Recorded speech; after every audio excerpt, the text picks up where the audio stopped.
I was folding my 26-year-old son's laundry at 11:30 on a Tuesday night when he walked into the living room and said the words that would change everything between us forever. "You know what, Mom? You're nothing but human waste." A pathetic excuse for a mother who never amounted to anything. The basket of his freshly washed clothes slipped from my hands, and his designer shirt scattered across the hardwood floor I had just finished mopping. After raising him alone for 2 decades, sacrificing my dreams, my career, and my savings to give him everything, my son Marcus looked me dead in the eye and called me human waste. That was the moment I decided to show him exactly what this piece of human waste was capable of.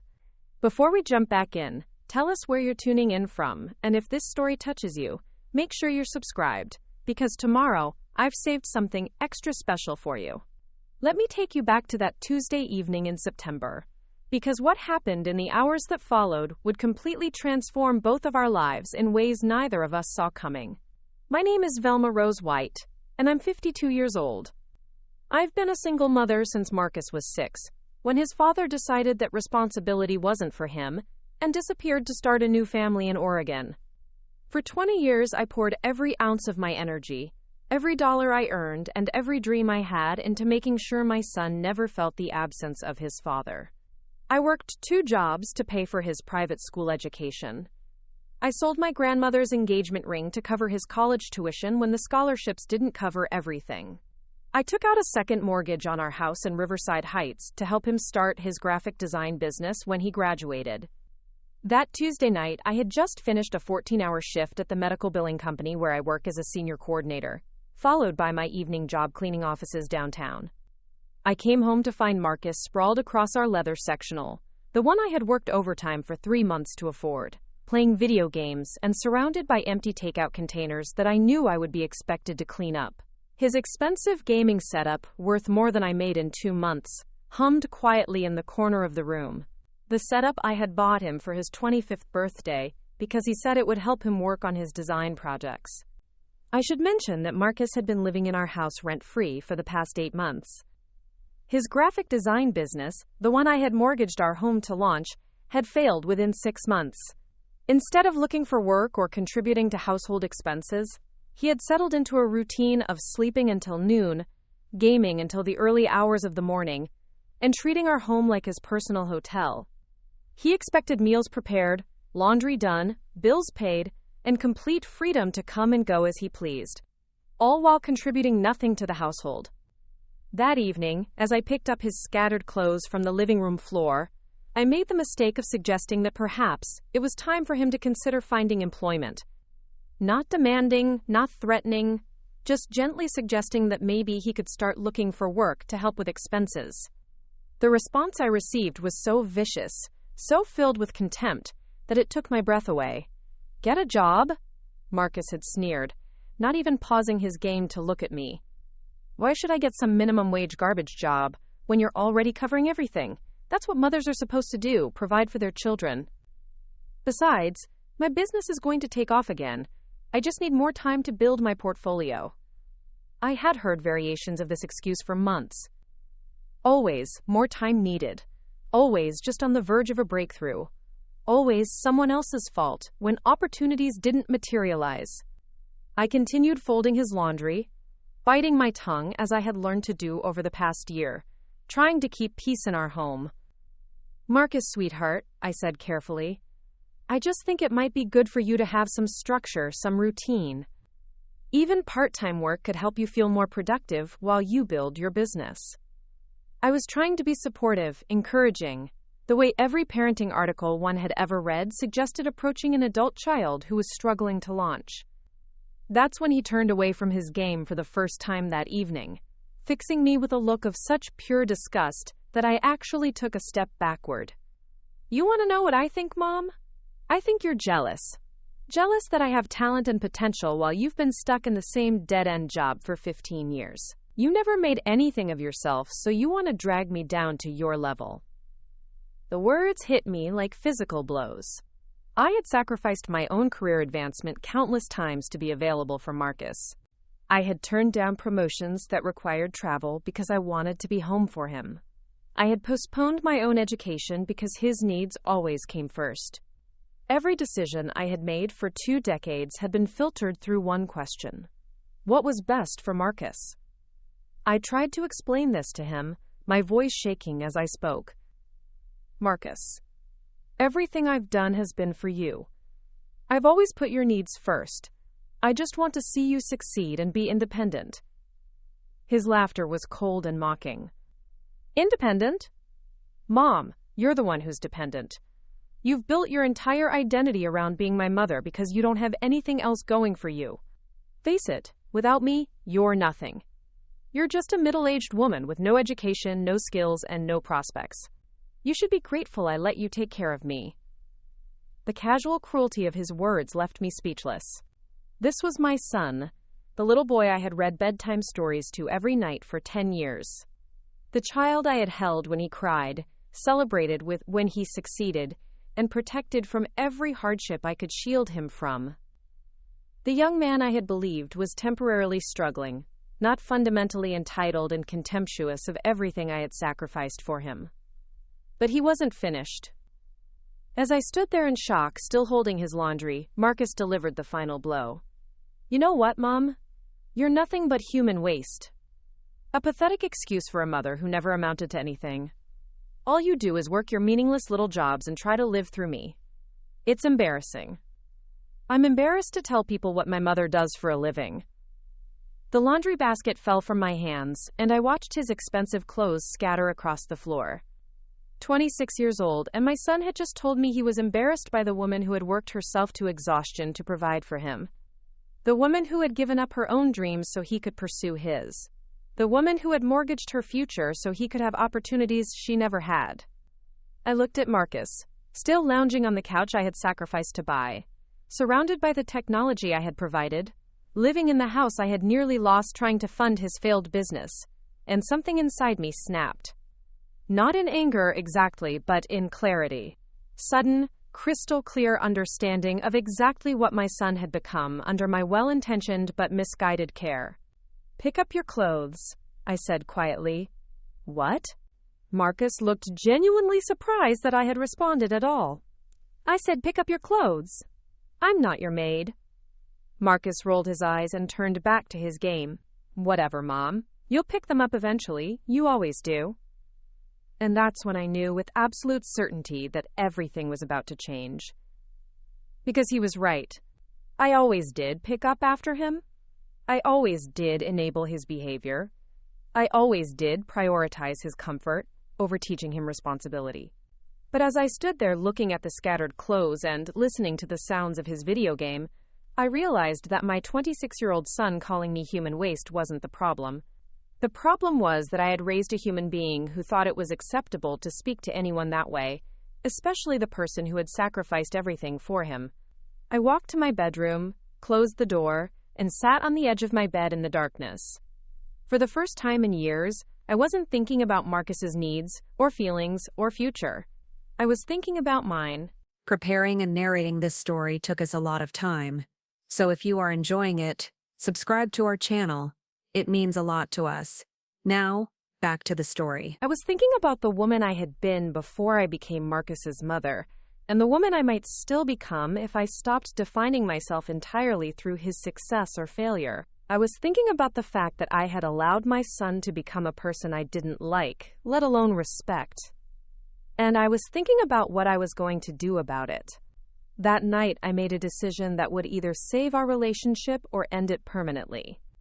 I decided to stop being the kind of mother who enabled her adult child's worst impulses and start being the kind of woman who demanded respect from everyone in her life, including her son. The next morning, I woke up at 5:30 as I always did. But instead of starting my usual routine of preparing Marcus's breakfast and checking that his laundry was ready, I made myself a cup of coffee and sat at our kitchen table with a notebook and pen. I was going to plan exactly how to teach my son that human waste doesn't work 60 hours a week to keep a roof over his head. Looking back now, I realize that Marcus calling me human waste was probably the best thing that could have happened to both of us, because it forced me to confront the truth I had been avoiding for months. I had raised an entitled, ungrateful young man who had no respect for me or appreciation for my sacrifices. And worse, I had enabled every bit of his behavior by making his life so comfortable that he never had to face any real consequences. But what Marcus didn't know, as he slept in until noon that Wednesday, was that the woman he had dismissed as human waste was about to show him exactly what she was capable of when she stopped prioritizing his comfort over his character. The woman he thought was nothing but a source of free housing and financial support was about to remind him that everything he took for granted could disappear just as quickly as his father had. The difference was, when I disappeared from Marcus's life as his enabler, it wouldn't be because I was abandoning him. It would be because I loved him enough to force him to grow up. I spent that early morning making lists of every monthly expense I covered for Marcus, lists of every service I provided, lists of every way I had made his adult life easier than most people's childhood. The numbers were staggering, even to me. Between rent, utilities, groceries, his car insurance, his cell phone, his gym membership, and dozens of other expenses I had simply absorbed without question, I was spending nearly $3,000 a month supporting my adult son's comfortable unemployment. $3,000 a month that could have gone toward my own retirement, my own education, my own dreams that I had set aside when Marcus was 6 years old. $3,000 a month to support a lifestyle that had produced a young man who called his mother human waste for suggesting he contribute something to the household that supported him. By the time Marcus wandered into the kitchen at 12:30 that afternoon, expecting to find his lunch prepared and waiting, I had a plan. A detailed, comprehensive plan that would either motivate him to become the responsible adult I had failed to raise, or remove him from my life until he learned to value what he had lost. "Where's lunch?" Marcus asked, opening the refrigerator and finding only the ingredients for meals, not prepared food waiting for him. "I don't know," I replied, not looking up from my notebook. "Where is lunch?" Marcus stared at me as if I had spoken in a foreign language. "What do you mean? You always make lunch." "I always used to make lunch," I corrected, "but I've been thinking about what you said last night. About me being human waste. About being embarrassed by what I do for a living. About how I should be grateful that you let me take care of you." Something in my tone must have alerted Marcus that this conversation was different from our usual interactions. He closed the refrigerator and turned to face me fully, perhaps sensing that his comfortable routine was about to be disrupted. "What's your point, Mom?" "My point, Marcus, is that I think you're right. I think I have been doing too much for you. I think I've been so focused on making your life easy that I forgot to teach you how to make your own life meaningful." Marcus rolled his eyes, the same dismissive gesture he had perfected as a teenager and never outgrown. Here we go with another lecture about responsibility and getting a job. "I told you, I'm working on my portfolio. My business is going to take off." "I'm sure it will," I said calmly. "And when it does, you'll be living somewhere else, so it won't matter to me one way or the other." The kitchen went completely silent, except for the humming of the refrigerator. Marcus stood frozen, clearly trying to process what I had just said. In 26 years, I had never threatened to kick him out. I had never even suggested that his living situation was temporary or conditional. "What did you just say?" I stood up from the table and faced my son directly. "I said that when your business takes off, you'll be living somewhere else. Because you have 30 days to find alternative housing arrangements." The color drained from Marcus's face. "You can't be serious." "I'm completely serious. You're 26 years old, Marcus. You're an adult. Adults support themselves and treat the people who help them with respect. Since you've made it clear that you don't respect me and you don't appreciate what I provide, I think it's time for you to experience independence." Marcus's shock quickly transformed into anger. "You can't just kick me out. This is my home, too." "Actually, it's not," I said quietly. "This house is in my name. I pay the mortgage, the insurance, the taxes, and all the utilities. You contribute nothing to any of those expenses. You're not my tenant, Marcus. You're my guest.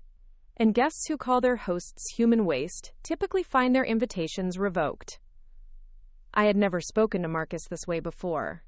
For his entire life, I had cushioned every conversation, softened every boundary, and prioritized his feelings over clear communication. But something fundamental had shifted in me overnight. I was no longer willing to be disrespected in my own home by someone I had sacrificed everything to support. Marcus began to pace around the kitchen, his hands running through his hair in agitation. Mom, you're being ridiculous. Where am I supposed to go?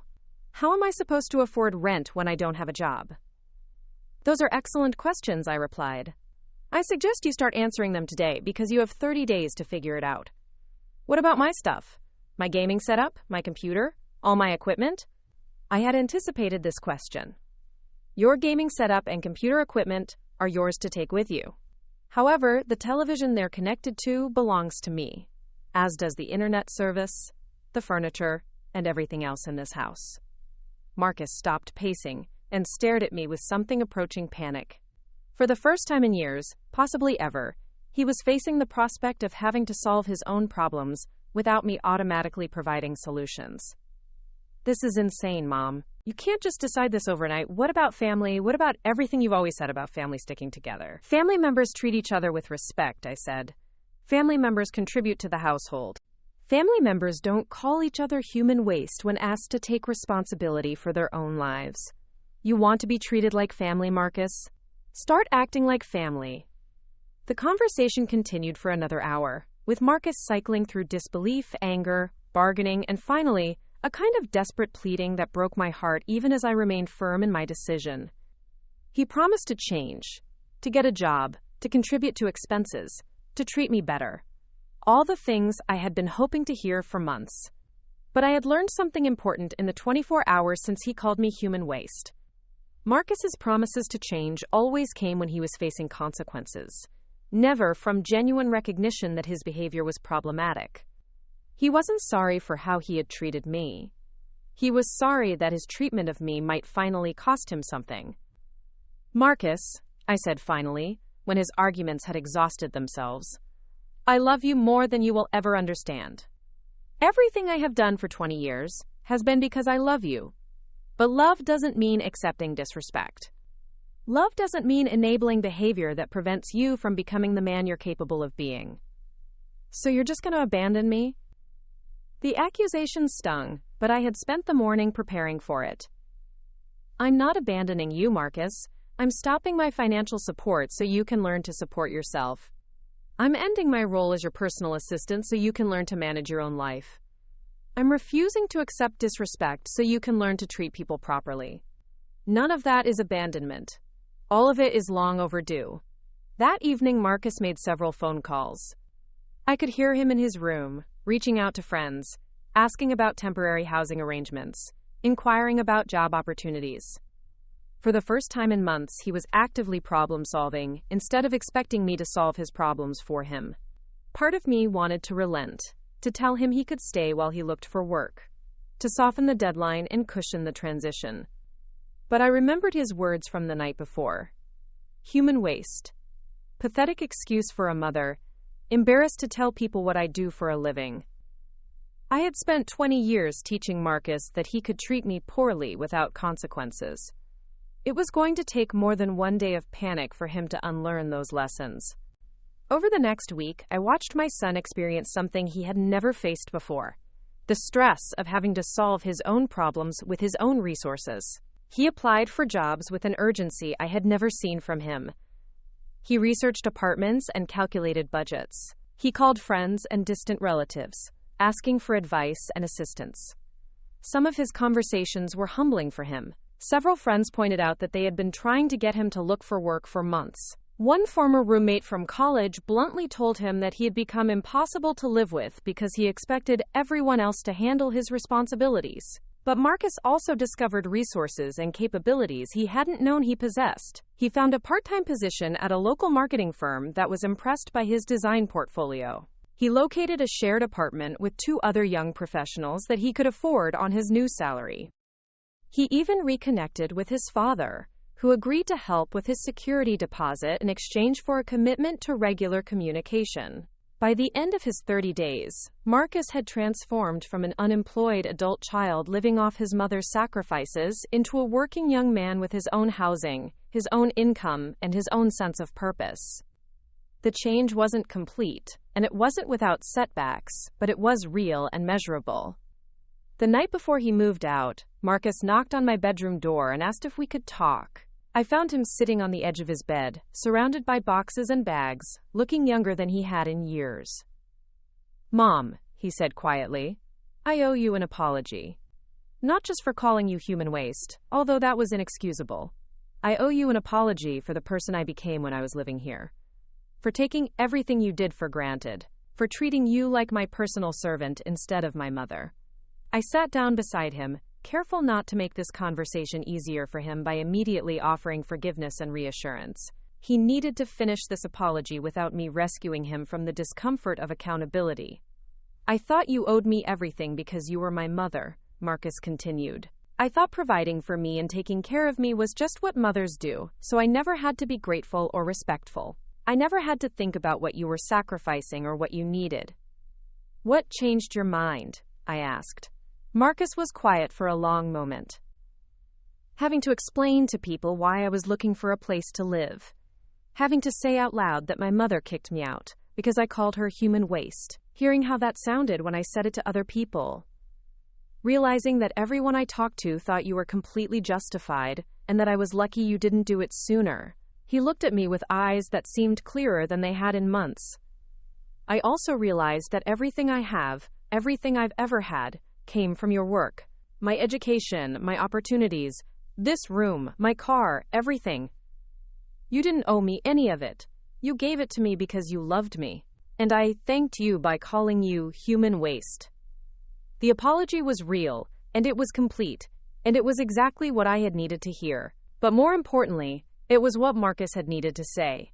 For the first time in his adult life, he was taking full responsibility for his behavior without making excuses or blaming his circumstances. "I forgive you," I told him.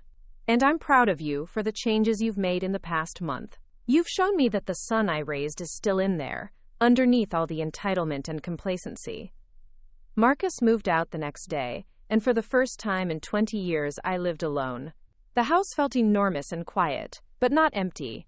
Instead, it felt full of possibilities I had forgotten existed.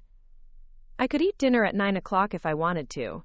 I could leave dishes in the sink overnight without anyone complaining. I could watch what I wanted on television, or not watch television at all.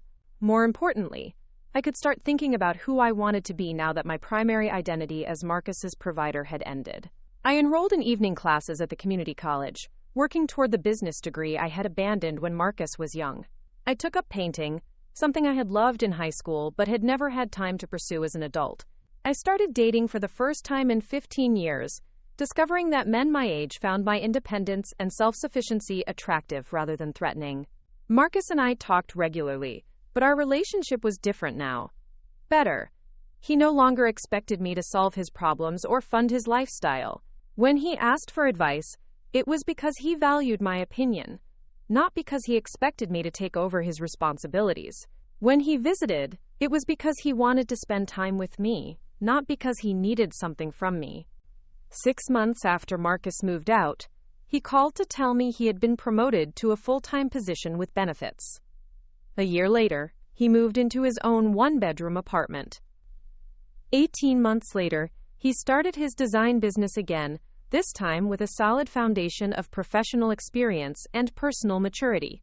But the most important change wasn't in Marcus's circumstances, it was in his character. The young man who had called me human waste and expected me to be grateful for his presence had become someone who understood the value of respect, gratitude, and reciprocity in relationships. And I had become someone who would never again accept being treated as less than I was worth, by my son or anyone else. Because I had learned that loving someone doesn't mean accepting their worst behavior. Sometimes love means refusing to enable that behavior, even when the consequences are painful for both of you. The night Marcus called me human waste, I thought my son was lost to entitlement and selfishness. What I discovered was that he had simply never been given the opportunity to grow up. The greatest gift I ever gave Marcus wasn't 20 years of sacrifice and support. It was 30 days to learn who he could become when he had to rely on himself. As for me, I learned that I was much stronger, much more capable, and much more valuable than I had allowed myself to believe. I learned that being a good mother didn't mean accepting disrespect or enabling dependence. And I learned that sometimes the most loving thing you can do for someone is refuse to make their life so comfortable that they never have to grow. The first week after I gave Marcus his 30-day notice was unlike anything I had ever experienced in 2 decades of single motherhood. For years, my daily routine had revolved entirely around anticipating and meeting his needs. I woke up thinking about what to prepare for his breakfast. I planned my grocery shopping around his preferences. I scheduled my work hours to ensure I was available when he needed transportation or assistance. Every decision, from what television programs to watch to when to do laundry, had been filtered through the question of how it would affect Marcus. Suddenly, for the first time since he was 6 years old, Marcus was not my primary concern. He was dealing with his own crisis, scrambling to find employment and housing, and I was free to focus on myself. The liberation was both exhilarating and terrifying. I had forgotten what it felt like to make decisions based solely on my own preferences and needs. That first Saturday morning, I woke up naturally at 7:30 instead of setting an alarm to prepare Marcus's breakfast. I made myself a single cup of coffee instead of a full pot. I sat at the kitchen table in my pajamas, reading a novel I had started 6 months ago but never had time to finish, and for the first time in years, no one interrupted me to ask where something was or when something would be ready. The silence in the house was profound. Not the angry, tense silence that had characterized our interactions in recent months, but a peaceful, restorative quiet that allowed me to hear my own thoughts without the constant background noise of someone else's demands and expectations. I found myself noticing things about my home that I had overlooked for years. The way the morning light came through the kitchen window and illuminated the dust particles dancing in the air. The sound of birds singing in the oak tree outside my bedroom. The fact that my living room actually looked spacious and clean when it wasn't cluttered with someone else's belongings, scattered carelessly across every surface. But the most startling discovery was how much mental energy I had been expending on managing Marcus's emotions and anticipating his reactions. For months, I had been unconsciously monitoring his moods, adjusting my behavior to avoid triggering his irritation, and cushioning every interaction to prevent conflict. Without that constant vigilance, my mind felt clearer and more focused than it had in years. Marcus, meanwhile, was experiencing his own awakening, though his was far less pleasant than mine. I could hear him on the phone at all hours, sometimes angry, sometimes pleading, always stressed. He was discovering that the world outside our home operated by different rules than the ones I had allowed him to follow for the past 20 years. His first job interview was a disaster. He had never learned how to present himself professionally because he had never needed to. His resume was thin because he had never held a steady job, relying instead on my financial support while pursuing projects that never materialized into income. His references were limited because he had never maintained professional relationships or demonstrated reliability to anyone outside our family. I watched him prepare for that interview, borrowing one of my blazers because he owned no professional clothing, practicing answers to questions he had never been asked before, and trying to explain gaps in his employment history that he couldn't honestly account for. For the first time, Marcus was confronting the reality that his lack of work experience and his sense of entitlement had real consequences in the adult world. The interview lasted less than 20 minutes. Marcus returned home defeated and angry, ready to blame the interviewer for failing to recognize his potential. But something had shifted in our dynamic since I had given him his 30-day notice. I was no longer automatically available to absorb his frustration and validate his excuses.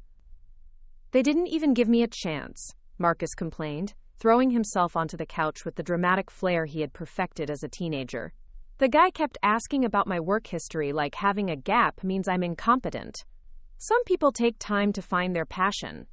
In the past, I would have immediately offered comfort and reassurance. I would have agreed that the interviewer was unreasonable and helped Marcus find ways to blame external factors for his disappointment. Instead, I looked up from the book I was reading and asked a simple question. What do you think you could do differently in your next interview? The question clearly caught Marcus off guard. He had expected sympathy and validation, not accountability and problem-solving. What do you mean? I mean, if you have another interview next week, what would you change about your approach? What did you learn from this experience that could help you improve? Marcus stared at me as if I had spoken in a foreign language. I don't need to change anything, Mom. I just need to find an employer who values creativity over arbitrary work history requirements. And how's that strategy working for you so far? I asked mildly, returning to my book. The conversation ended there, but I could see that my refusal to automatically support his excuses had unsettled Marcus. He was accustomed to having his frustrations validated and his responsibility minimized. My new approach forced him to confront the possibility that his lack of success might be connected to his own choices and attitudes, rather than the unfairness of the world. Over the next few days, I noticed Marcus watching me with a kind of confused uncertainty. He seemed to be waiting for me to return to my familiar role as his primary support system and problem solver. When I continued to maintain boundaries and focus on my own activities, his confusion gradually transformed into something approaching panic. Mom, are you really serious about this 30-day thing? He asked one evening, finding me in the living room working on a crossword puzzle. I mean, you're not actually going to make me leave, are you? I set down my pen and looked at him directly. Marcus, I am completely serious. You have 3 weeks left to find alternative housing arrangements. Well, where am I supposed to go? I can't afford rent without a job, and I can't get a job without an address, and I can't get an address without money. It's impossible. Thousands of people your age manage to solve exactly these problems every day, I replied. They get roommates to share expenses. They take temporary jobs to earn money for deposits. They live with friends or relatives while they get established. They make compromises and sacrifices to build independence. None of this is impossible, Marcus. It just requires effort and flexibility. Easy for you to say, Marcus muttered. You've never had to start over from nothing. The comment revealed so much about how Marcus viewed our relationship and my life. In his mind, I had never struggled or faced challenges because he had never been required to notice or consider my experiences. He saw my stability and security as natural and effortless, rather than the result of decades of hard work and sacrifice. Marcus, I said quietly, I started over from nothing when your father left. I was 26 years old with a 6-year-old child, no college degree, and no family support. I worked 3 jobs while going to school at night to earn my certification in medical billing. I learned to budget and save and prioritize because I had to. Everything you see as effortless in my life was built through years of effort you never had to witness. This was the first time I had ever shared details about my early struggles with Marcus. I had always tried to shield him from knowledge of our financial difficulties and my personal challenges, wanting him to feel secure and optimistic about our future. But I was beginning to understand that protecting him from reality had prevented him from developing empathy and appreciation for what others had done for him. Marcus was quiet for a long moment, perhaps processing the idea that his mother had a life and history beyond her role as his provider. I didn't know it was that hard for you, he said finally. It was that hard for me because I chose to make it hard for me so it would be easier for you, I replied. I wanted you to have opportunities and security that I didn't have. But I realize now that I may have made things too easy. I may have protected you from experiences that would have helped you develop resilience and self-reliance. The conversation marked a subtle but important shift in Marcus's understanding of our situation. For the first time, he was beginning to see me as a person with my own challenges and achievements rather than simply as a resource for meeting his needs. He was also beginning to grasp that his comfortable lifestyle had been the result of my deliberate choices and sacrifices, not natural abundance or entitlement. That weekend, Marcus approached his job search with a seriousness I had never seen from him before. He researched companies, practiced interview skills, and even asked me for advice on how to present his limited work experience in the most favorable light. The change in his attitude was dramatic and immediate once he accepted that his housing situation was genuinely at stake. I helped him prepare for interviews, but I was careful to provide guidance rather than taking over the process. I suggested that he emphasize his technical skills and creative portfolio, while acknowledging his lack of traditional work experience as something he was eager to remedy. I recommended that he research each company thoroughly and prepare thoughtful questions that demonstrated genuine interest in the position. Most importantly, I encouraged him to be honest about his situation without making excuses for it. Tell them you're a recent graduate who took time to explore entrepreneurship before deciding to gain experience in a more structured environment, I suggested. That's both true and professional. Marcus's second interview went significantly better than his first. He was better prepared, more appropriately dressed, and had adjusted his expectations to focus on entry-level positions that matched his actual qualifications, rather than senior roles that matched his self-perception. When he was offered a part-time position at a local marketing firm, he accepted immediately despite the modest salary. The job offer solved one part of Marcus's crisis, but he still needed to find affordable housing. This challenge forced him to confront another reality he had never faced: the necessity of compromise and sacrifice in adult life. The apartments he could afford on his part-time salary were small, basic, and located in neighborhoods that were safe but not fashionable. The lifestyle he could maintain on his own income was drastically different from the one I had provided for him. I watched Marcus tour rental properties and calculate budgets with a growing sense of pride and sadness. Pride because he was finally taking responsibility for his own life and making mature decisions based on practical constraints. Sadness because I was witnessing the end of his childhood and the beginning of his real independence from me. "I found a place," he announced one evening, 2 weeks before his deadline. "It's a shared house with 2 other guys. 3 bedrooms, 1 bathroom, and my share of the rent is $600 a month, including utilities." "That sounds perfect," I said, meaning it sincerely. "Tell me about your housemates." Marcus described his future roommates with an enthusiasm that surprised me. One was a teacher who worked evenings as a tutor. The other was a graduate student who worked part-time at a bookstore. Both were responsible young men who had been living together for over a year and were looking for a third person to help with expenses. "They seem really organized," Marcus said. "They have a cleaning schedule and house rules about guests and noise. They split grocery costs and take turns cooking dinner. It's like a real adult household." I had never heard Marcus speak positively about structure and rules before. Throughout his teenage years and early 20s, he had resisted every attempt I made to establish household responsibilities or expectations. But now, faced with the necessity of contributing to a shared living situation, he was appreciating the value of cooperation and mutual respect. "I think living with other responsible people will be good for you," I told him. "You'll learn a lot about how functional adults manage their lives and relationships." As Marcus's moving day approached, I found myself experiencing a complex mixture of emotions I hadn't anticipated. Relief that he was successfully transitioning to independence.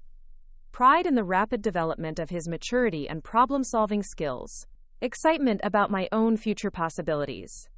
And underneath it all, a deep sadness about the end of the daily mothering that had defined my identity for 20 years. The house would be empty. My primary purpose would be fulfilled. The child I had raised would no longer need my daily care and support. For the first time since Marcus was 6 years old, I would have to figure out who I was beyond being his mother. 3 days before Marcus moved out, he came to me with a request that surprised me. "Mom, would you help me learn to cook a few basic meals? My roommates take turns making dinner, and I realized I don't actually know how to prepare anything more complicated than cereal." The request was so different from his usual demands for service that it took me a moment to process it. Marcus wasn't asking me to cook for him or to continue providing meals after he moved out. He was asking me to teach him a skill he would need for independent living. He was acknowledging a gap in his capabilities and taking responsibility for learning what he needed to know. We spent that evening in the kitchen together, and I taught Marcus how to prepare 3 simple but nutritious meals he could manage on his budget and skill level. Spaghetti with marinara sauce and ground turkey. Chicken and rice with frozen vegetables. Bean and cheese quesadillas with a side salad. As we cooked together, Marcus asked questions about grocery shopping, meal planning, and food safety that revealed how much practical knowledge he lacked about basic adult life. "I never realized how much work goes into just feeding yourself every day," he said as we cleaned up after our cooking lesson. "I mean, I knew you cooked, but I never thought about the planning and shopping and preparation that happens before the actual cooking. Most things adults do require more planning and effort than they appear to require," I replied. "That's something you'll discover as you take over more of your own responsibilities." The conversation continued as we finished cleaning the kitchen, and I found myself sharing practical advice about budgeting, time management, and maintaining a household that I had never bothered to teach Marcus when I was handling all these tasks for him. He listened with an attention and appreciation that he had never shown when I was trying to convince him to take on any responsibilities while living at home. "Why didn't you ever teach me this stuff before?" Marcus asked as we put away the last of the dishes. The question was fair and difficult to answer honestly. "I think I was so focused on making your life easier that I forgot to prepare you for the time when you would need to make your own life work," I said finally. "I wanted to protect you from struggle, but I ended up protecting you from learning," Marcus nodded thoughtfully. "I guess I never wanted to learn it before because I knew you would just handle everything if I waited long enough." His acknowledgement of his own role in the dynamic was a sign of the maturity he had developed over the past month. The young man who had called me human waste would never have been able to recognize his own contribution to our dysfunctional relationship. But the young man preparing to move into his own place was beginning to understand that his choices had consequences, and that his behavior affected other people. The night before Marcus moved out, I lay in bed listening to him pack his belongings in the room next door. The sounds were familiar from his childhood. Drawers opening and closing, items being sorted and organized, the rustling of clothes and papers. But the context was entirely different. Instead of packing for a school trip or summer camp, Marcus was packing to begin his adult life. I thought about the little boy who had cried when I dropped him off for his first day of kindergarten, clinging to my leg and begging me not to leave him. I thought about the teenager who had needed my help with homework and my permission for social activities. I thought about the young adult who had returned from college expecting to resume his childhood role in our household. And I thought about the man he had become over the past 30 days, forced to develop capabilities and resilience that I had inadvertently prevented him from acquiring through years of well-intentioned overprotection. The crisis I had created by refusing to continue enabling his dependence had revealed strengths and potential that neither of us had known he possessed. Moving day arrived on a Saturday morning in early October. Marcus had rented a small truck and recruited 2 friends to help him transport his belongings to his new home. I stayed busy with household tasks, trying not to hover or interfere with his process, but I found myself stealing glances as he loaded his furniture and boxes into the truck. The gaming setup that had once dominated our living room looked modest and manageable when packed for transport. The clothes I had washed and folded countless times were now neatly organized in boxes he had labeled and sealed himself. The young man directing the loading process with efficiency and consideration for his helpers bore little resemblance to the entitled individual who had sprawled across my couch just 1 month earlier. When the truck was loaded and his friends were waiting in the cab, Marcus came to find me in the kitchen, where I was pretending to organize spice jars that were already perfectly organized. "I guess this is it," he said, and I could hear the nervousness in his voice despite his attempt to sound casual. "I guess it is," I replied, setting down the oregano container I had been holding. "Are you excited about your new place?" "Yeah, I think so. It's gonna be different, living with other people who expect me to pull my weight. But it feels good to have my own space that I'm paying for myself." We hugged goodbye, and for the first time in months, the physical affection between us felt genuine and mutual, rather than one-sided and obligatory. Marcus was choosing to embrace me, not simply tolerating my motherly attention. "Thank you, Mom," he said quietly, "for everything you did for me, and for stopping when you needed to stop." The acknowledgement was more meaningful than any apology could have been. Marcus understood that my refusal to continue supporting his irresponsible lifestyle had been an act of love rather than rejection. He recognized that forcing him to become independent had been difficult for me and beneficial for him. After the truck pulled out of our driveway, I stood in my empty house and felt the full weight of the transition we had both undergone. The silence was different now, not peaceful and restorative as it had been during the past month, but vast and echoing. For the first time in 20 years, I was truly alone. I walked through each room, noticing how spacious and clean everything looked without Marcus's belongings scattered throughout the house. The living room felt almost formal without his gaming equipment and casual clutter. The kitchen seemed too large for one person's meals and dishes. The hallway echoed with my footsteps in a way it never had when 2 people lived here. But underneath the sadness and disorientation of this major life change, I felt something I hadn't experienced in decades. Possibility. The house was empty, but it was mine to fill with whatever I chose. My time was my own to structure around my interests and goals. My income was mine to spend on my priorities and dreams. For the first time since I was 26 years old, I was free to discover who I wanted to be, when I wasn't primarily defined by my role as someone's mother. The thought was both thrilling and terrifying, but mostly it was liberating. That evening, I ordered Chinese takeout for one and ate it while reading a novel in the living room. I left the dishes in the sink without washing them immediately. I watched a foreign film with subtitles that I had wanted to see for months. I went to bed at 9:30 without checking to see if anyone needed anything from me. The next morning, I woke up refreshed and energetic in a way I hadn't felt in years. I made coffee for one and sat at my kitchen table with a notebook, making lists of things I wanted to do, learn, and experience now that my time and energy were my own. I was ready to start the next chapter of my life, the chapter where I was the protagonist of my own story rather than the supporting character in someone else's. 3 weeks after Marcus moved out, I made a discovery that completely changed how I understood our relationship and my own life. I was cleaning out his former bedroom, deciding what to do with the space, when I found a box of old papers shoved under his bed.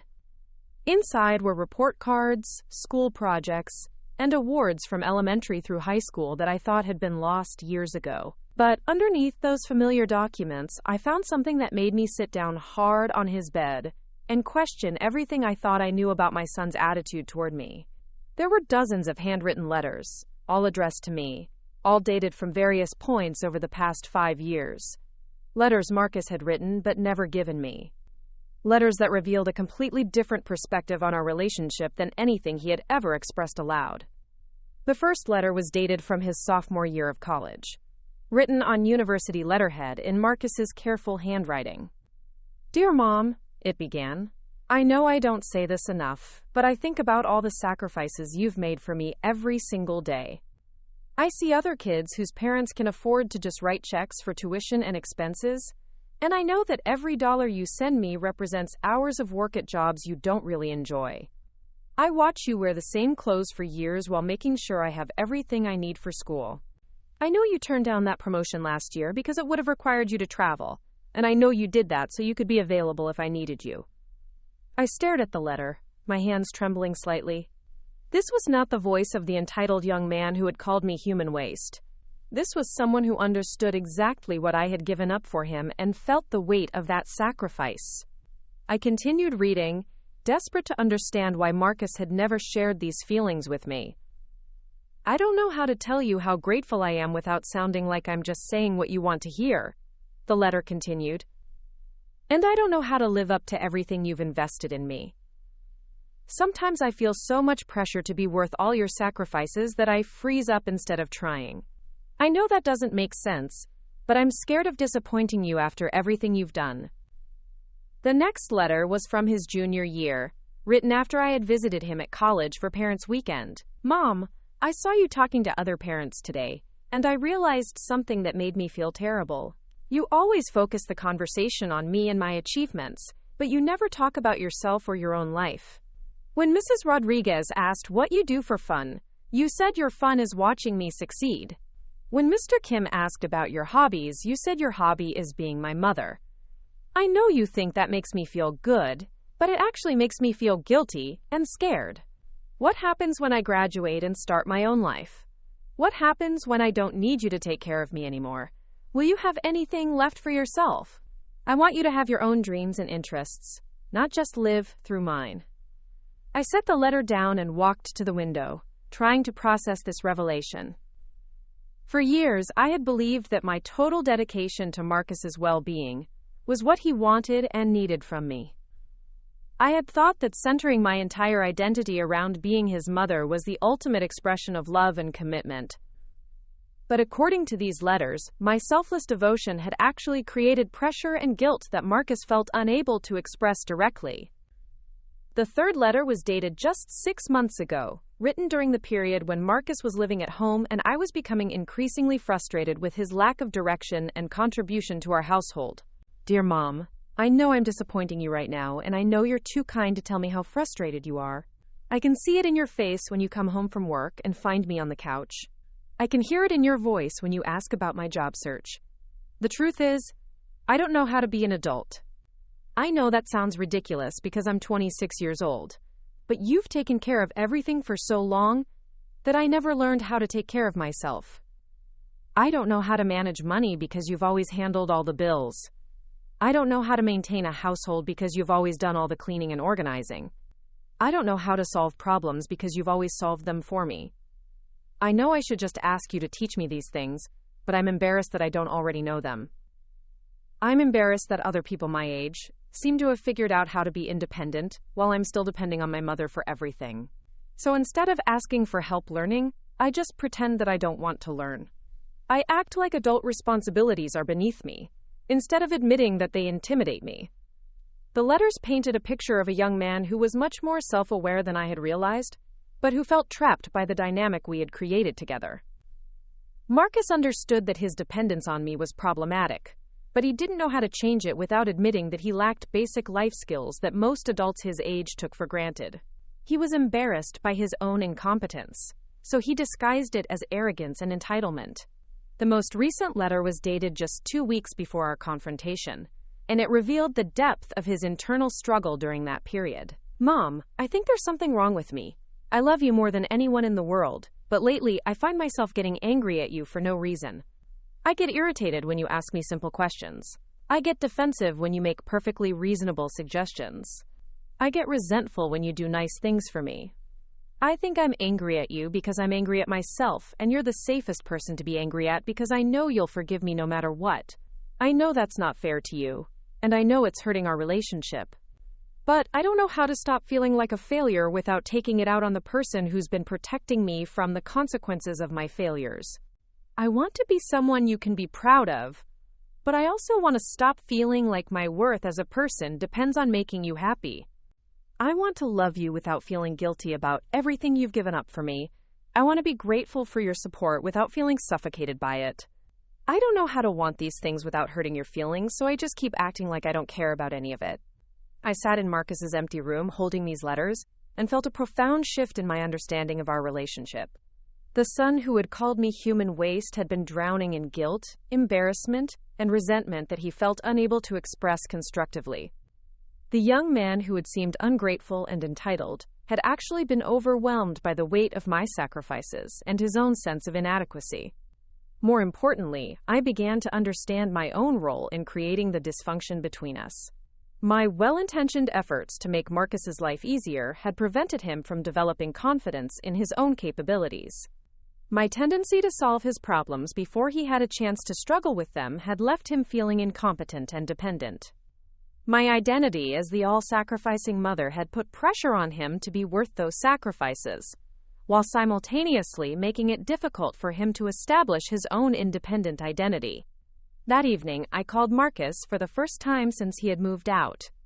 We had exchanged a few text messages about practical matters, but I had been giving him space to adjust to his new living situation without feeling like I was checking up on him. Now, however, I needed to talk to him about what I had discovered. "Hi, Mom," Marcus answered on the second ring, and I could hear music and voices in the background. "Hold on, let me go somewhere quieter." The sounds faded as he apparently moved to another room. "Sorry, my roommates are watching a movie. How are you doing?" "I'm doing well," I said, then paused, unsure how to bring up the letters without making Marcus feel like I had violated his privacy. "Marcus, I was cleaning out your room today, and I found some letters you wrote but never gave to me. I hope you don't mind that I read them." There was a long silence on the other end of the line. When Marcus finally spoke, his voice was quiet and uncertain. "Oh, those letters. I forgot about those. Why didn't you ever give them to me?" I asked gently. "They helped me understand so much about how you were feeling during these past few years." "Because they made me sound weak and pathetic," Marcus said. "Because admitting that I didn't know how to be an adult made me feel like even more of a failure. Because I thought if I told you how overwhelmed I felt by your sacrifices, you'd think I was ungrateful." "Marcus, those letters didn't make you sound weak or pathetic. They made you sound human. They made you sound like someone who was struggling with legitimate challenges and trying to figure out how to navigate them. I wish you had felt comfortable sharing those feelings with me, instead of keeping them inside until they turned into anger. I didn't know how to share them without hurting your feelings, Marcus replied. You were so proud of being my mom, so dedicated to taking care of me. How could I tell you that your devotion was making me feel guilty and suffocated? How could I ask you to stop doing things for me without sounding ungrateful for everything you'd already done? The conversation continued for over an hour, and it was the most honest and meaningful discussion Marcus and I had ever had about our relationship. For the first time, we were both able to acknowledge the ways our love for each other had created problems alongside the benefits.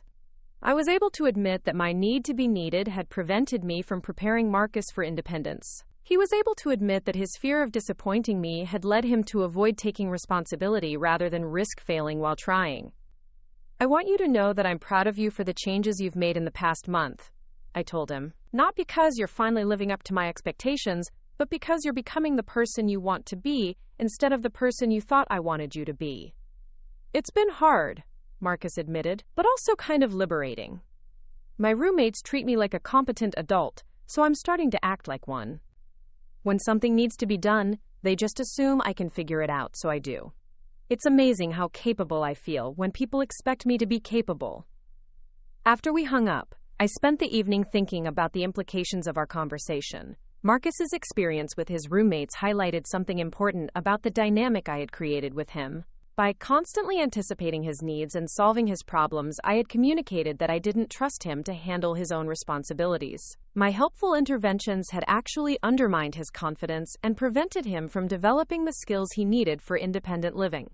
The letters also made me confront some uncomfortable truths about my own motivations for maintaining Marcus's dependence on me.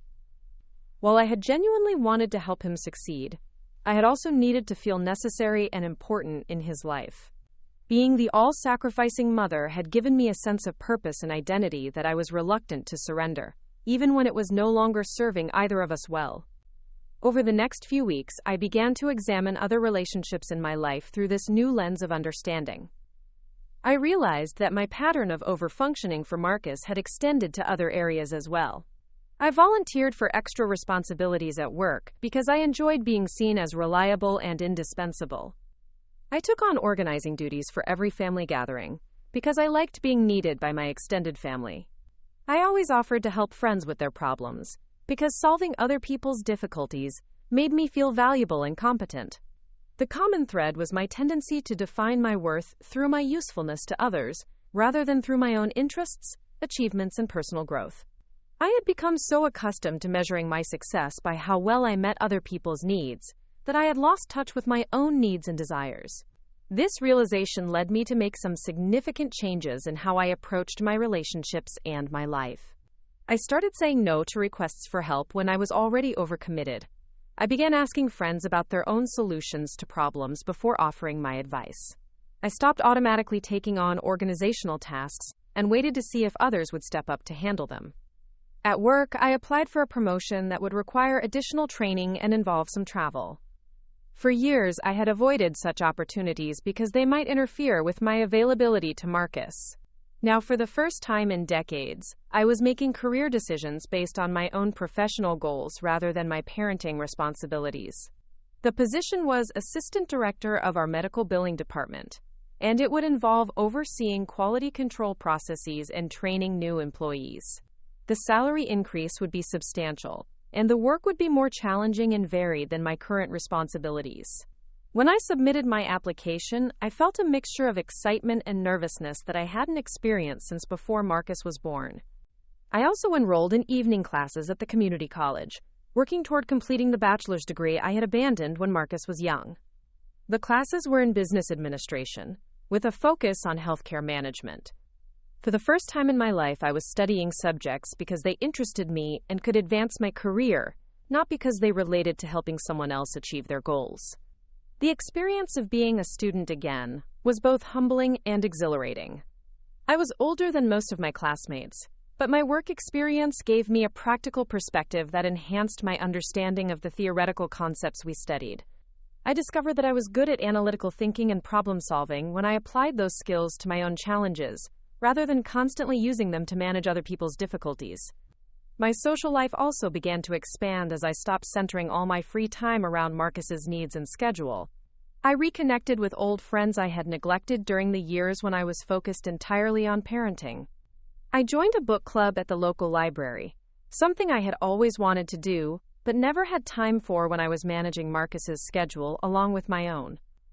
Through the book club, I met other women my age who were navigating similar life transitions. Some were empty nesters like me, rediscovering their own interests after years of child-focused living. Others were divorced or widowed, learning to build independent lives after decades of couple-focused identity. We found common ground in our shared experience of reconstructing our sense of self around our own interests and goals, rather than our relationships to others. One of these women, Patricia, became a particularly close friend. She was a few years older than me and had recently returned to college to become a nurse after her youngest child graduated from high school.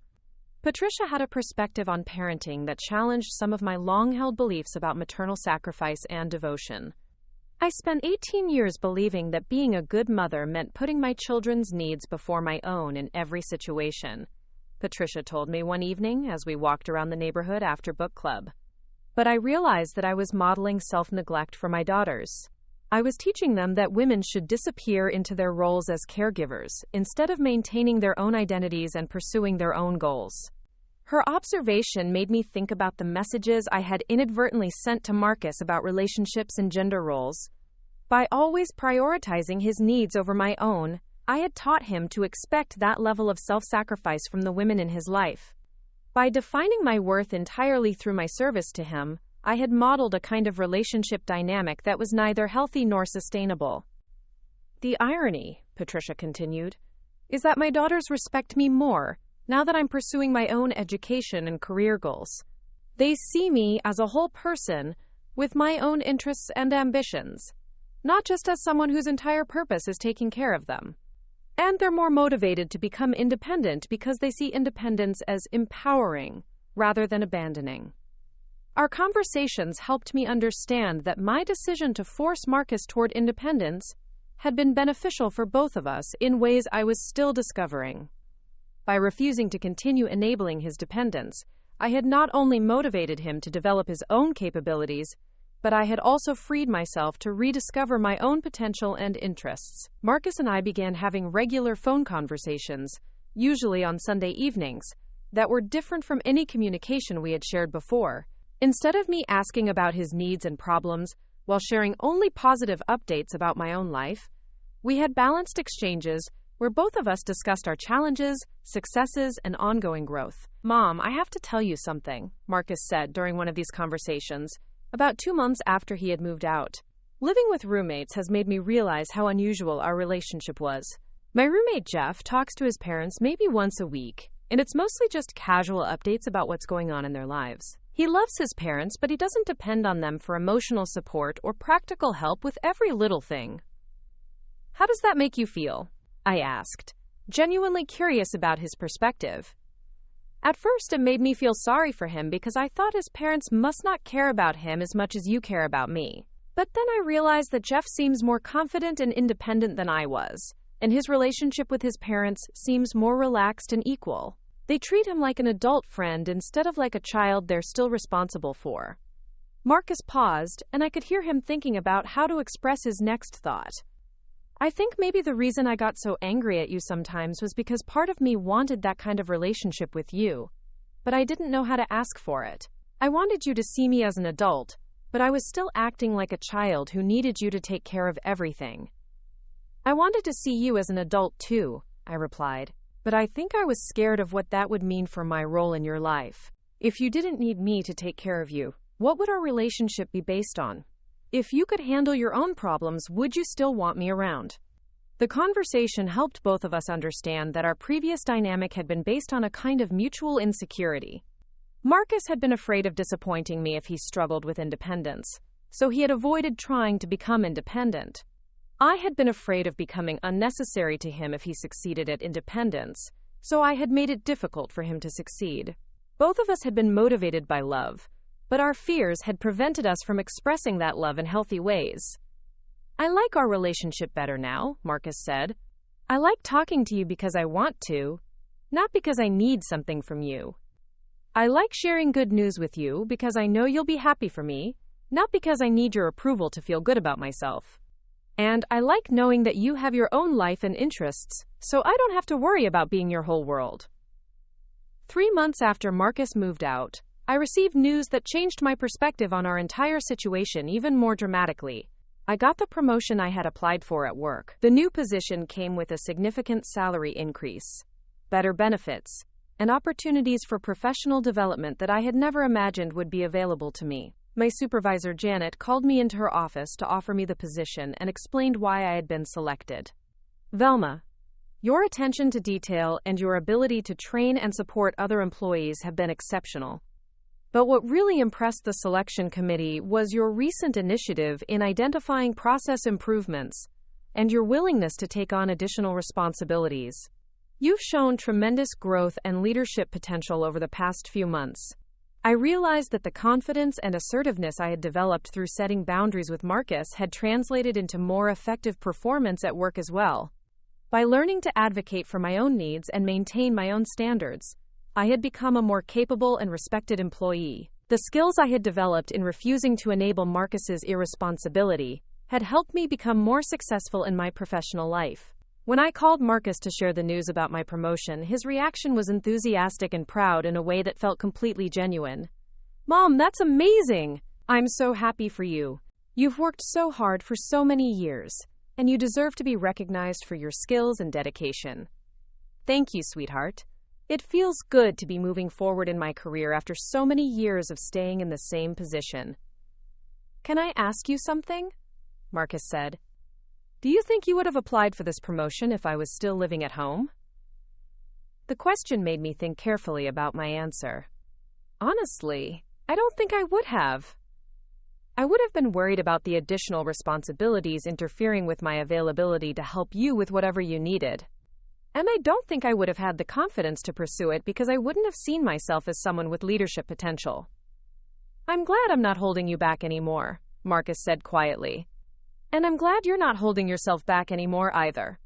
The conversation made me realize that Marcus's growth toward independence had been paralleled by my own growth toward a more complete and authentic version of myself.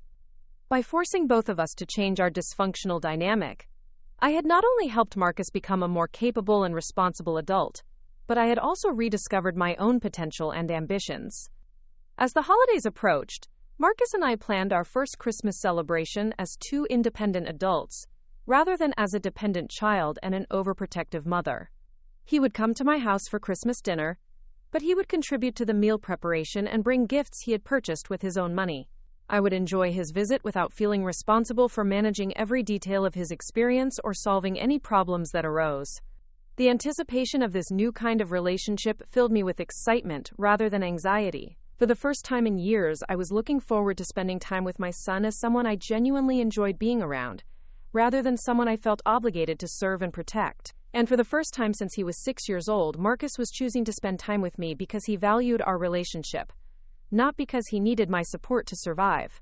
The transformation we had both undergone in just a few months proved that it's never too late to change dysfunctional patterns and create healthier relationships. It also proved that sometimes the most loving thing you can do for someone is refuse to make their life so easy that they never have to grow. 6 months after Marcus moved out, I received a phone call that would test everything we had both learned about our transformed relationship. It was a Tuesday evening in March, and I was grading papers for the business communication course I was now teaching as an adjunct instructor at the community college. My phone rang, and Marcus's name appeared on the screen. "Hi, sweetheart," I answered, expecting our usual weekly check-in conversation. "Mom?" Marcus's voice was shaky and uncertain, completely different from the confident tone he had developed over the past several months. "I need to tell you something, and I'm not sure how you're going to react." My first instinct was to immediately shift into crisis management mode, to start asking rapid-fire questions and preparing to solve whatever problem he was facing. But I had learned to pause in these moments, to listen first before assuming I needed to fix anything. "I'm listening," I said simply, setting down my red pen and giving him my full attention.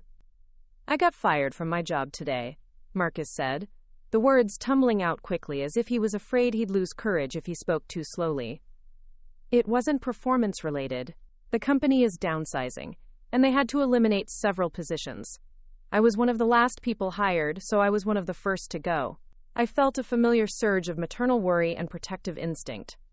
Marcus had been doing so well, building his confidence and independence through his work at the marketing firm. Losing that foundation of stability and purpose would be devastating for anyone, but especially for someone who had only recently learned to believe in his own capabilities. "I'm so sorry, Marcus," I said. "That must have been a shock. How are you feeling about it?" "Honestly, terrified," Marcus admitted. "My savings are minimal, because I've only been working for a few months. I can probably cover next month's rent and expenses, but after that, I'm going to be in real trouble. And the worst part is, I don't want to disappoint you by asking for help after everything we've been through." The old version of me would have immediately offered financial assistance. I would have suggested that Marcus move back home temporarily, while he looked for new employment. I would have started making phone calls to people I knew, trying to find him job opportunities. I would have taken over the problem and made it my responsibility to solve. Instead, I took a deep breath and asked a question that surprised us both. "What do you think your options are?" There was a pause on the other end of the line. "What do you mean?" "I mean, you're an intelligent, capable adult who has been managing his own life successfully for 6 months. You understand your financial situation and your local job market better than I do. What do you think are your best strategies for handling this situation?" Marcus was quiet for a moment, and I could practically hear him thinking. When he spoke again, his voice was more steady and thoughtful. "Well, I guess I have a few options. I could apply for unemployment benefits to buy myself some time while I look for another position. I could look for temporary or part-time work to cover my immediate expenses while I search for something permanent. I could talk to my roommates about temporarily reducing my share of household costs if they're willing to cover me for a month or two." "Those all sound like reasonable approaches," I said. "What feels most realistic to you?" "Probably a combination," Marcus replied, and I could hear him gaining confidence as he talked through his thinking. "I should definitely apply for unemployment benefits, and I should start looking for temporary work immediately. The marketing firm gave me good references, so I'm not starting from scratch this time. And I should talk to Jeff and Mike about my situation. They're good guys, and we've become real friends. I think they'd be willing to work with me if I'm honest about what I can contribute."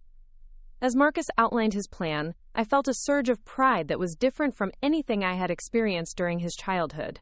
This wasn't pride in his achievements or his potential. This was pride in his character, in his ability to face adversity with maturity and take responsibility for finding solutions. The young man who had once called me human waste when asked to contribute to our household was now calmly analyzing his options and developing strategies for managing a genuine crisis. "That sounds like a solid plan," I told him.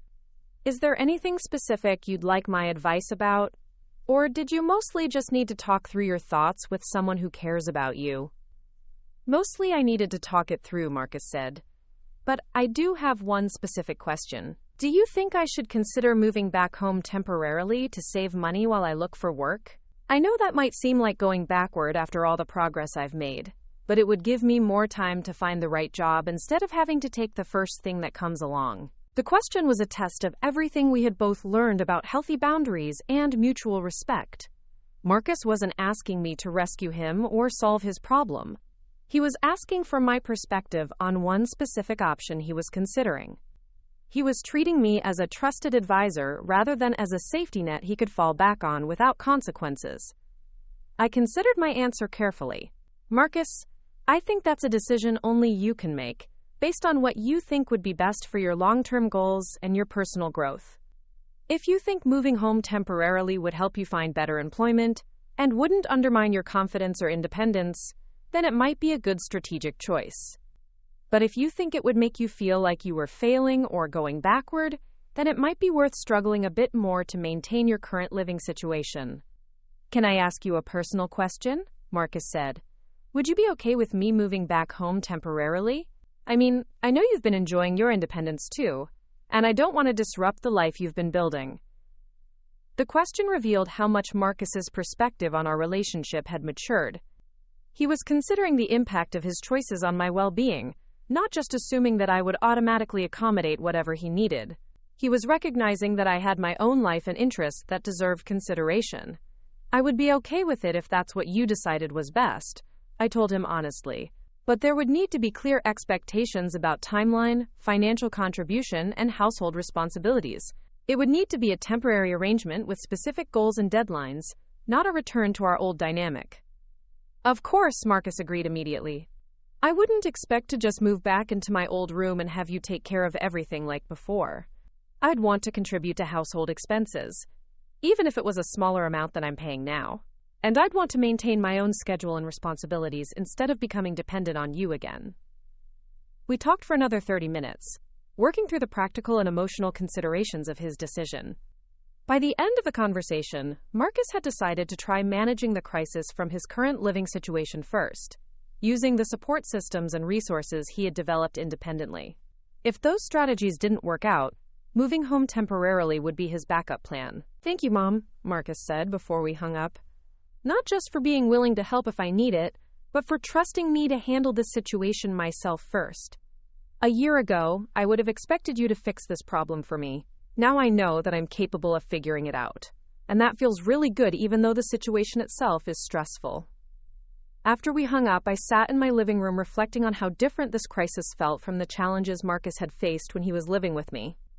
Instead of feeling anxious and responsible for solving his problem, I felt confident in his ability to manage the situation. Instead of worrying that he would make poor decisions without my guidance, I trusted that he had developed good judgment and problem-solving skills. Instead of feeling like his struggles were a reflection of my failure as a mother, I recognized them as normal life challenges that capable adults learn to navigate. Over the next 2 weeks, I watched Marcus handle his job loss with remarkable maturity and effectiveness. He applied for unemployment benefits and received approval within a week. He found part-time work at a local restaurant that allowed him to maintain his basic expenses while continuing to search for full-time employment in his field. He had honest conversations with his roommates about a situation, and they agreed to temporarily reduce his share of utilities costs in exchange for him taking on additional household maintenance tasks. Most importantly, Marcus approached his job search strategically rather than desperately. He updated his portfolio with projects from his previous position, researched companies he was genuinely interested in working for, and networked with former colleagues and classmates. Instead of applying for every available position regardless of fit, he focused on opportunities that would advance his career goals and utilize his developing skills. 3 weeks after losing his job, Marcus received 2 job offers on the same day. One was a temporary contract position with good pay but no benefits or long-term security. The other was a permanent position with a smaller company that offered lower initial salary but significant opportunities for growth and learning. When Marcus called to tell me about the offers, he had already made his decision. I'm going to take the permanent position, he said. The salary is lower, but the company is growing, and they've told me there are opportunities for advancement if I prove myself. The work looks really interesting, and I think I could learn a lot that would help me long term. That sounds like a wise choice, I told him. You're thinking about your career development, not just your immediate financial needs. I learned that from watching you, Marcus replied. When you took your promotion last year, it meant more work and stress in the short term, but it's opened up opportunities you wouldn't have had otherwise. I want to make decisions that will help me grow, not just decisions that feel safe in the moment. Marcus started his new job in April, and by summer he was thriving in ways that exceeded both of our expectations. The position involved more responsibility and creative challenge than his previous job had offered. He was working on marketing campaigns for clients he respected, and his supervisors had begun including him in strategic planning discussions typically reserved for more senior employees. I think I'm actually good at this, Marcus told me during one of our Sunday phone calls. Not just adequate or getting by, but genuinely skilled. My boss told me last week that my campaign concept for the Henderson account was the best proposal they'd seen from someone at my level. It feels amazing to be recognized for the quality of my work, instead of just for showing up and trying hard. The confidence in Marcus's voice was something I had never heard before, not even during his most successful periods in college or his brief entrepreneurial attempt. This was the sound of someone who had discovered his own competence through real-world experience and external validation from people who had no reason to inflate his ego or protect his feelings. That same month, I received recognition of my own that felt equally meaningful.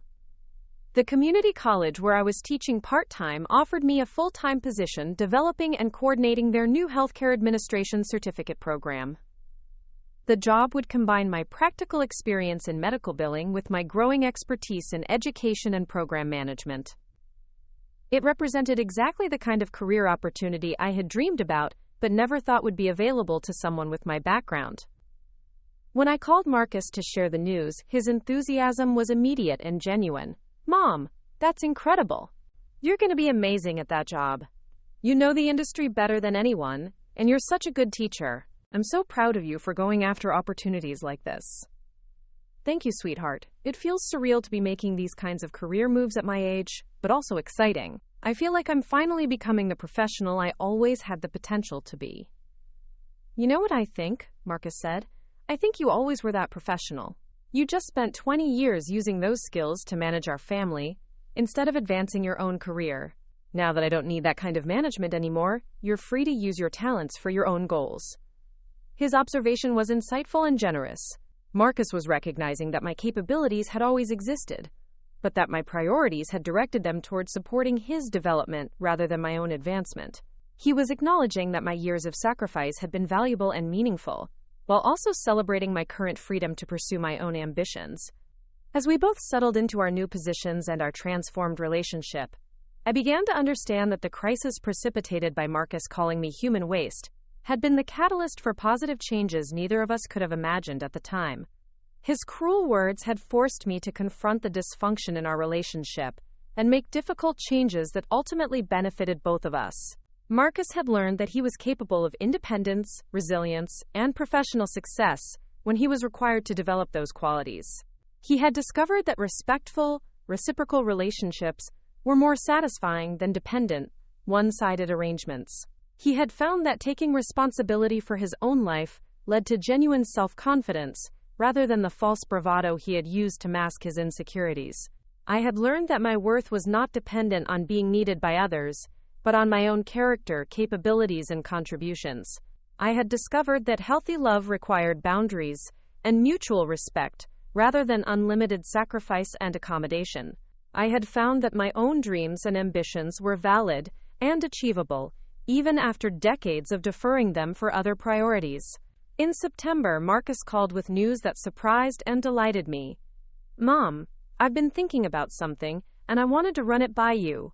My company has a program where employees can take sabbaticals to pursue educational opportunities. I'm thinking about applying to go back to school part-time to get my MBA." "That sounds like a wonderful opportunity," I said. "What's making you consider it?" "I've realized that I really enjoy the strategic and analytical aspects of marketing, and I think having more formal business education would help me advance into management roles eventually. But the program is competitive, and it would mean taking classes at night and on weekends for 2 years while working full-time. Do you think you're ready for that level of commitment and challenge?" I asked. "I think so," Marcus replied confidently. "I've learned that I actually like working hard when I'm working towards something I care about. And I've learned that I can handle stress and pressure better than I used to think I could." Marcus submitted his application for the sabbatical program and was accepted. That winter, he began taking graduate-level business courses while maintaining his full-time work responsibilities. The schedule was demanding, but he managed it with an organizational skill and time management ability that demonstrated how much he had matured over the past year and a half. "I used to think that being an adult meant having everything figured out and never struggling with anything," Marcus told me during one of our conversations. "Now I understand that being an adult means being able to handle challenges and keep growing, even when things are difficult. It means taking responsibility for your own problems and your own development." Our Christmas celebration that year was the most enjoyable holiday we had shared in years. Marcus arrived at my house with gifts he had chosen thoughtfully and purchased with money he had earned and budgeted carefully. He contributed to meal preparation not because I asked him to, but because he wanted to share the work.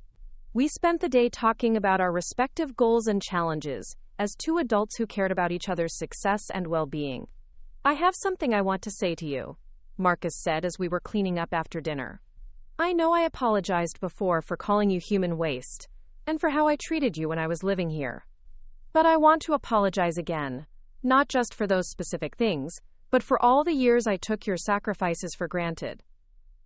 Marcus, you don't need to keep apologizing for the past. We've both grown from those experiences, and our relationship now is stronger because of what we learned. I know, but I want you to understand something. When I was living here and acting so entitled and disrespectful, I thought I was angry at you for not understanding me or not giving me enough space. But I realize now that I was actually angry at myself for being so dependent and incompetent. I was ashamed of needing so much help, and I took that shame out on you because you were safe to be angry at. Marcus paused, choosing his words carefully. What I want you to know is that even when I was being terrible to you, I always knew that you loved me, and that you were a good mother. I just didn't know how to be a good son until you forced me to learn. Everything good in my life now started when you refused to keep enabling my worst impulses. The conversation was deeply meaningful to both of us, but what struck me most was that Marcus was able to have it without needing anything from me in return. He wasn't apologizing because he wanted forgiveness or reassurance. He was apologizing because he had gained enough perspective to understand the impact of his past behavior and wanted to acknowledge it honestly. As we entered the new year, I reflected on the transformation our relationship had undergone since that Tuesday night when Marcus called me human waste.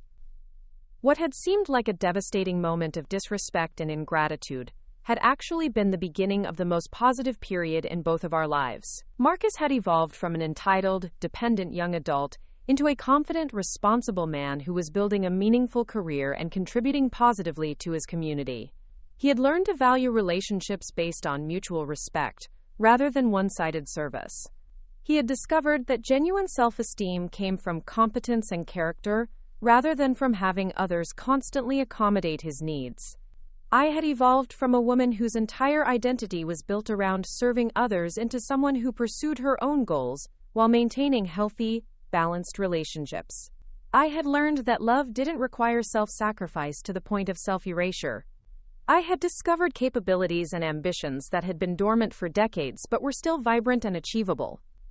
Our relationship had transformed from a dysfunctional dynamic based on dependence and guilt into a healthy connection between two adults who chose to be part of each other's lives because they genuinely enjoyed and respected each other. We no longer needed each other in ways that created resentment or pressure. Instead, we valued each other in ways that enhanced both of our lives. The night Marcus called me human waste, I thought my son was lost, and our relationship was damaged beyond repair. What I discovered was that both of us had been trapped in patterns that prevented us from becoming our best selves. By refusing to continue those patterns, I had given both of us the opportunity to grow into people we could genuinely like and respect.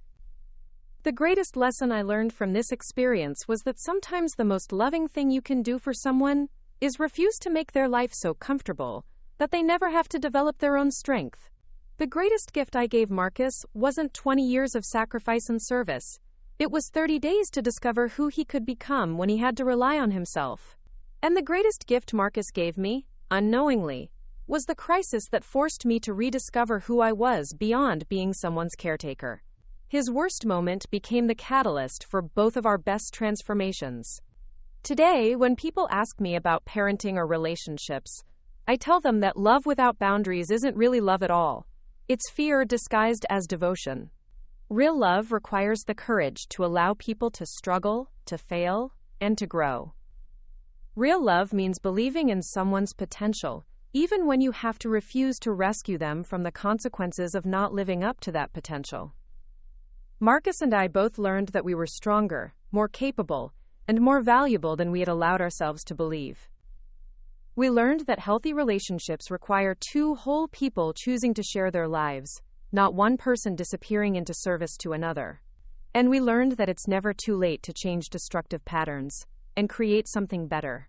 The son who once called me human waste now calls me regularly to share his successes and ask for advice he genuinely values. The mother who once enabled his worst impulses now offers support that strengthens, rather than weakens, his independence. We both became the people we were meant to be when we stopped being afraid of disappointing each other and started being committed to becoming worthy of each other's respect. Up next, you've got two more standout stories right on your screen. If this one hit the mark, you won't want to pass these up. Just click and check them out.